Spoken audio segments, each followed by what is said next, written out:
Assalamualaikum warahmatullahi wabarakatuh. Apa kabar sobat sobter semuanya? Semoga kita semua dalam keadaan sehat jasmani dan rohani, tidak kurangan satu apapun. Oke, sebelum dimulai ceritanya seperti biasa, bantu dulu tekan tombol like dan berkomentar juga ya Tuan dan Anak. Oke, kita lanjutkan saja ceritanya. Minggu, tanggal 23 Maret tahun 2025. Bab 3415. Memperkuat pendidikan ideologi. Bab 9381 sampai dengan bab 9385. Ye Chen tidak memiliki kesan yang baik terhadap Ye Changmin.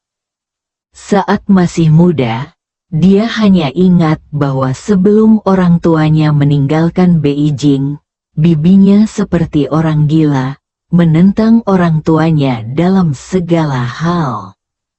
Ketika mereka bertemu lagi kemudian, dia sudah bertengkar dengan ibu mertuanya. Hubungan antara keduanya bahkan lebih tegang saat itu.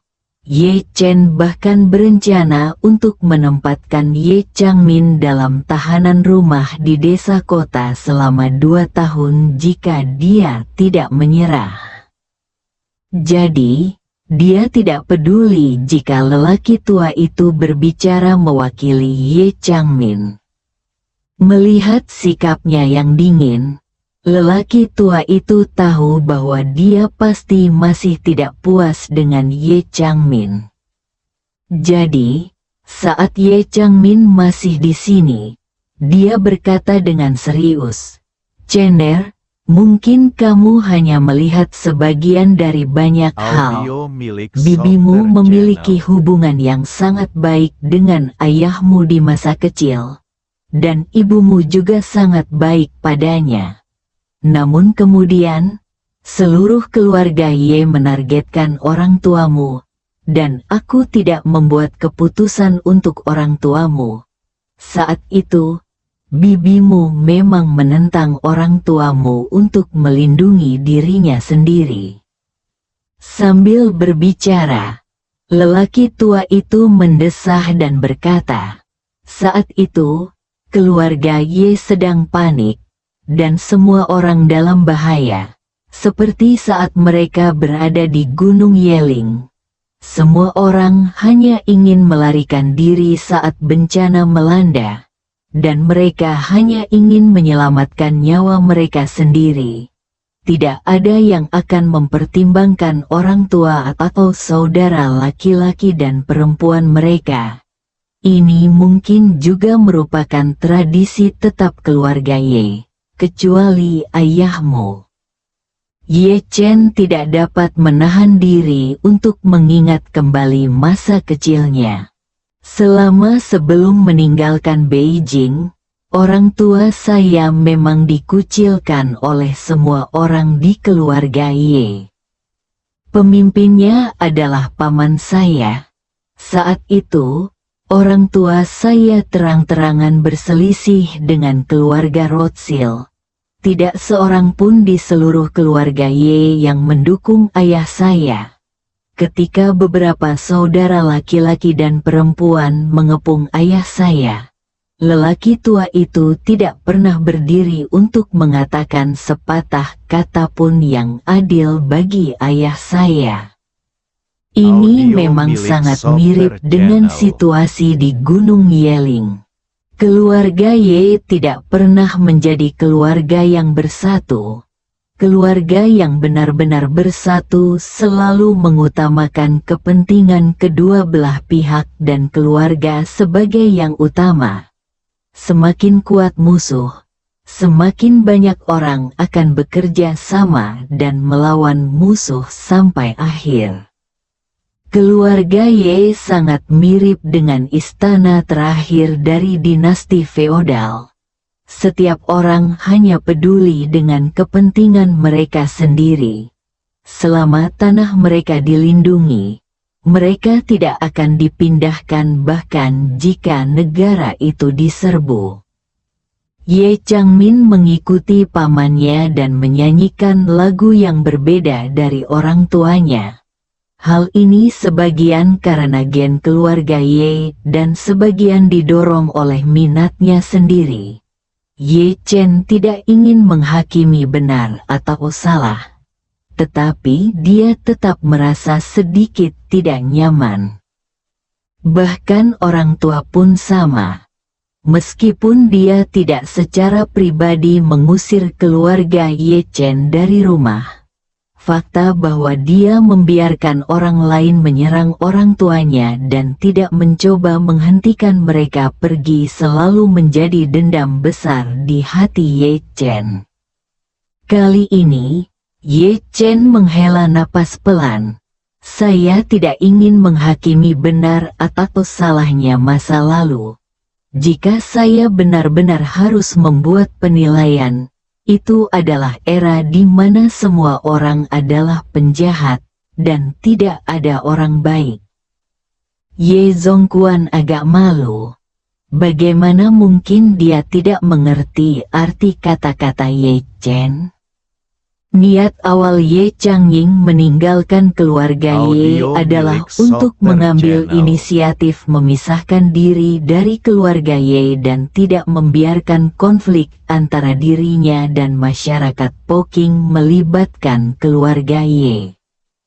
Dia tidak mengatakan kebenaran kepada keluarga Ye, tetapi mengambil inisiatif untuk berperang dengan keluarga Rothschild dan mengambil kesempatan untuk memisahkan diri dari keluarga Ye.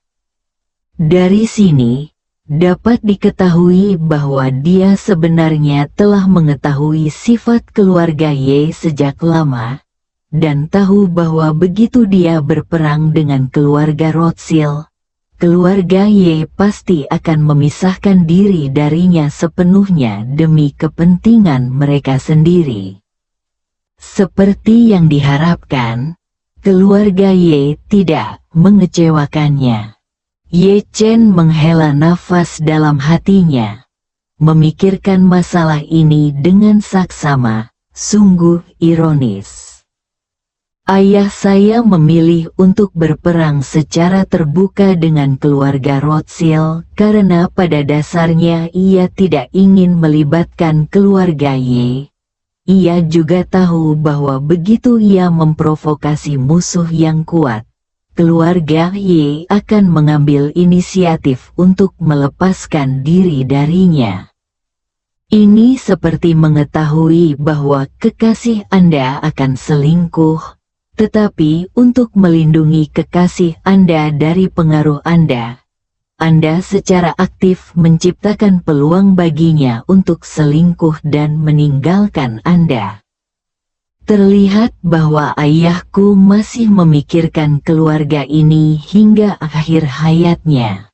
Untuk ayahnya yang tidak peduli dengan hidup dan matinya, dan untuk saudara-saudaranya yang hanya berusaha mengeluarkannya. Gu Yanzong tahu semua yang terjadi saat itu, dan menebak apa yang dipikirkan Ye Chen. Dia mendesah pelan dan berkata kepada Ye Chen dengan sungguh-sungguh, "Chener, beberapa orang tidak dilahirkan untuk hidup bagi diri mereka sendiri. Misi seumur hidup ayahmu adalah untuk mengurus keluarganya. Baik itu mengurus keluarga Ye atau keluarga kecilmu. Dia telah melakukan pekerjaan yang sangat baik."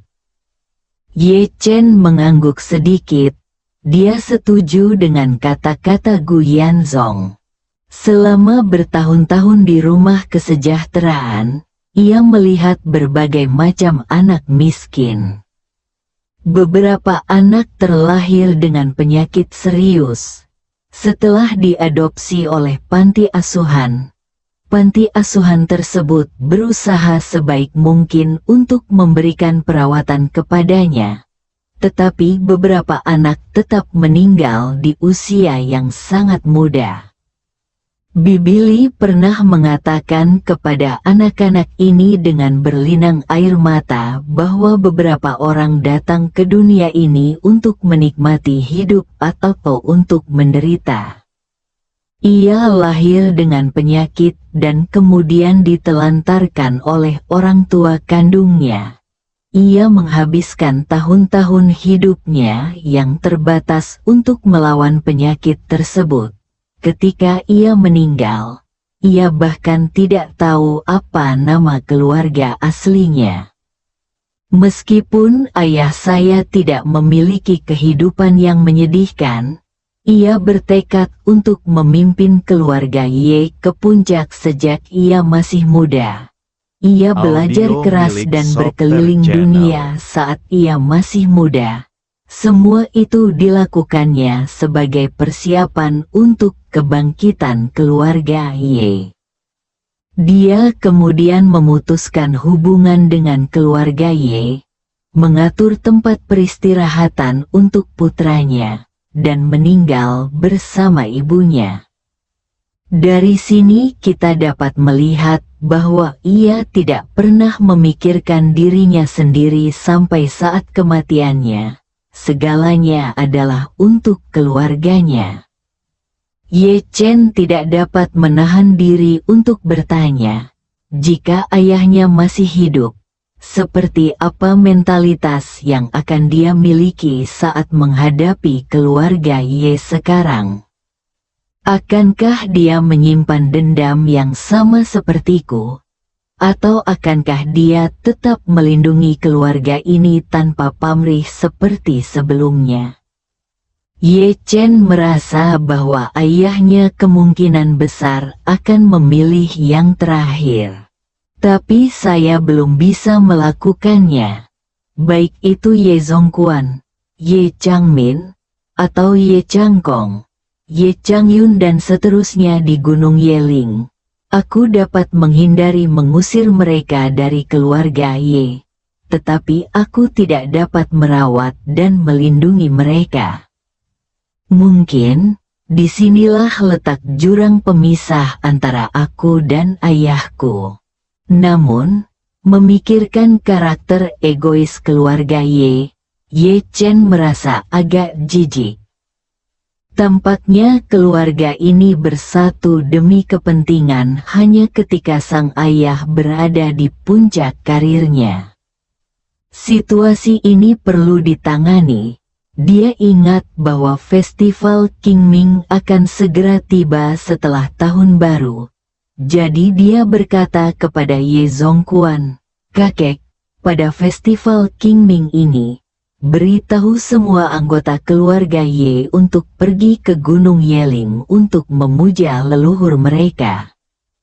Ini juga saatnya untuk memperkuat pendidikan ideologis keluarga Ye. Jika keluarga Ye dapat bersatu di masa depan, saya akan terus menyuntikkan lebih banyak sumber daya ke dalam keluarga Ye. Jika tidak, keluarga Ye akan dibubarkan di tempat di Gunung Yeling, dan semua kerja sama dan transaksi keuangan dengan keluarga agunan akan terputus. Anggota keluarga Ye lainnya, seperti paman tertua, paman ketiga, dan bibi, semuanya akan meninggalkan keluarga Ye. Saya akan membuat perwalian untuk membiarkan mereka dan anak-anak mereka menerima uang setiap bulan di masa depan, tetapi tidak seorang pun dapat mengganggu pengelolaan keluarga Ye lagi. Bersambung.